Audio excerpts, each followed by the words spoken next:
नाजरीन, बॉलीवुड के हीरो शाहरुख खान ने भी शाहपुर के मवेशी मंडी में एंट्री मारी है, तो उससे आपको मिलवाते हैं। भाई कहाँ है शाहरुख खान?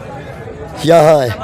ये शाहरुख खान है, ये शाहरुख खान है। ये आवाज़ शाहरुख खान तक जानी चाहिए कि पाकिस्तान लाहौर के मवेशी मंडी में आपके नाम से एक बकरे को मंसूब किया गया है और खूबसूरत बकरा है शाहरुख खान के नाम से। इसकी क्या कीमत है शाहरुख खान की?